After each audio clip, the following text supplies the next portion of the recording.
Morning. आप सभी विद्यार्थियों का सोनरेखा प्राइवेट आईटीआई के यूट्यूब चैनल में स्वागत है। आज के इस क्लास में electrician trade theory first year की विद्युतिक पदार्थ एवं केबल चैप्टर से केबल क्या होता है तथा केबल का संरचना किस प्रकार से होता है, इनके बारे में बात करेंगे।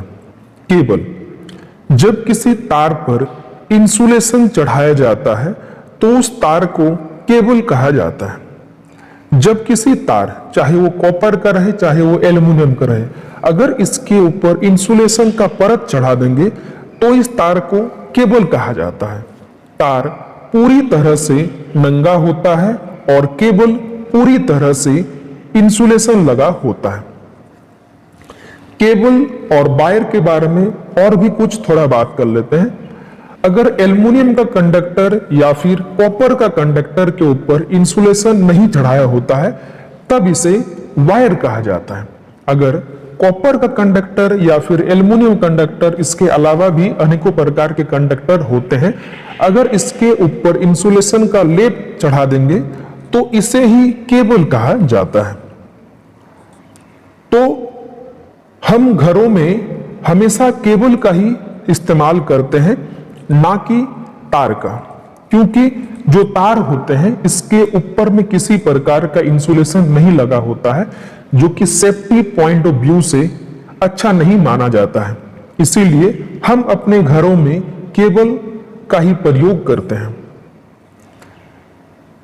कई केबल पर सिर्फ एक ही इंसुलेशन लेयर लगाया जाता है, लेकिन कुछ केबल ऐसा होता है जिनके अंदर कई तार होते हैं और उनके ऊपर भी 2 या 3 इंसुलेशन का लेयर होता है।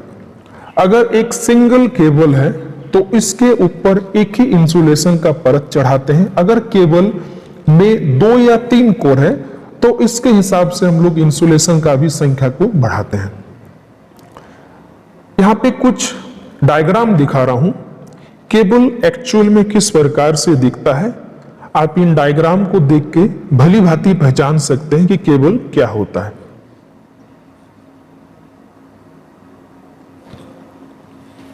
अब बात करते हैं केबल की संरचना, कंस्ट्रक्शन ऑफ केबल। केबल के अंदर क्या क्या मुख्य भाग होते हैं। केबल को हम लोग 6 मुख्य भाग में बांट के पढ़ेंगे।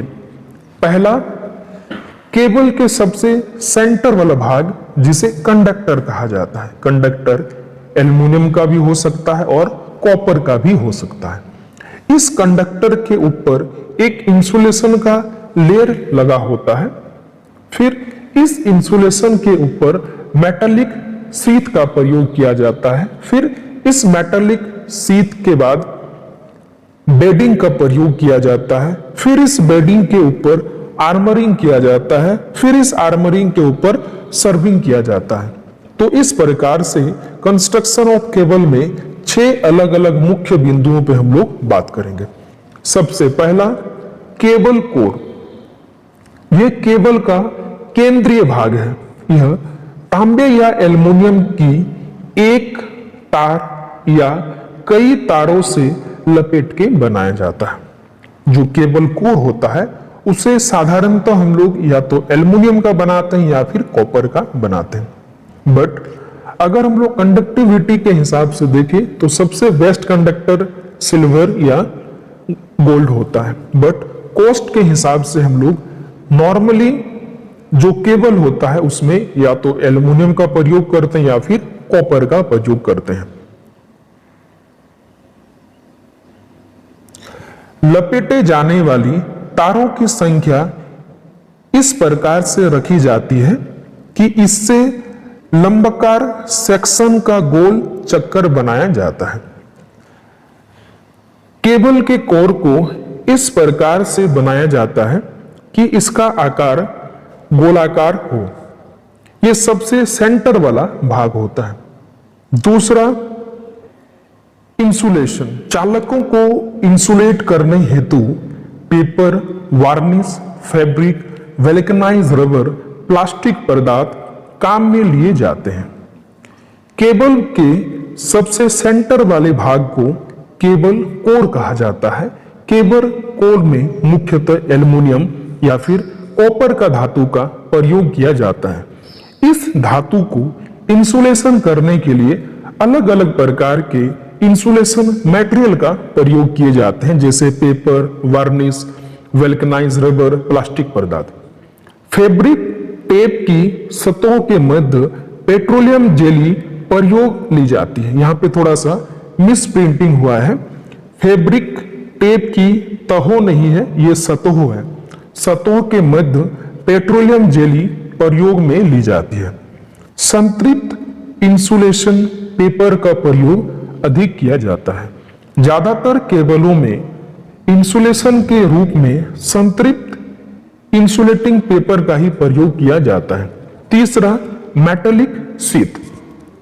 केबल की कंस्ट्रक्शन में सबसे सेंटर वाला भाग को कहा जाता है केबल कोर। इस केबल कोर के ऊपर इंसुलेशन का प्रयोग किया जाता है। इस इंसुलेशन के ऊपर मेटालिक शीथ का प्रयोग किया जाता है।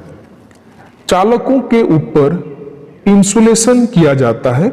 उसके बाद इंसुलेशन पर धातु की पत्तियां की सतह चढ़ाई जाती है, जो बाहर नमी को इंसुलेशन की ओर नहीं जाने देता है।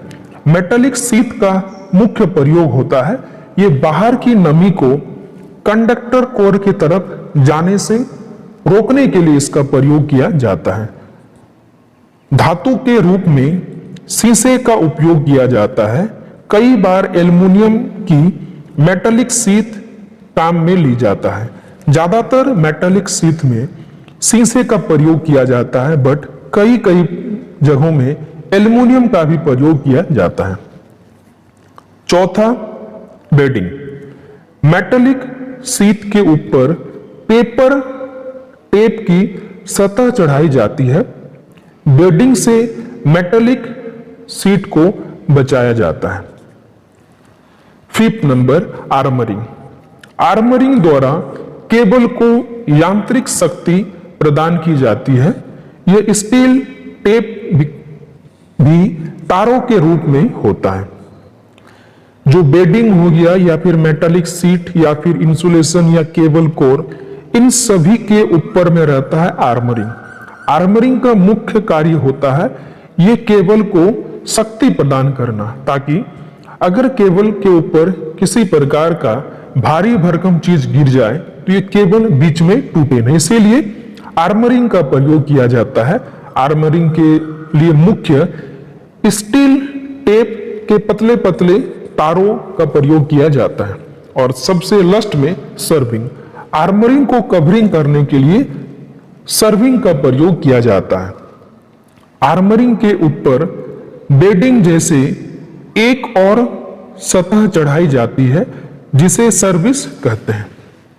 यहां पे मैं आपको एक केबल का कंस्ट्रक्शन का डायग्राम दिखा रहा हूं, जिनमें मुख्य केबल के 6 भागों का वर्णन किया गया है। आप इन डायग्राम को देखिए और क्रमबद्ध तरीके से conductor, insulation, metallic sheet, bedding, armouring और सर्विंग का क्रम किस प्रकार से रहता है, इससे आप अच्छे ढंग से समझ पाइएगा।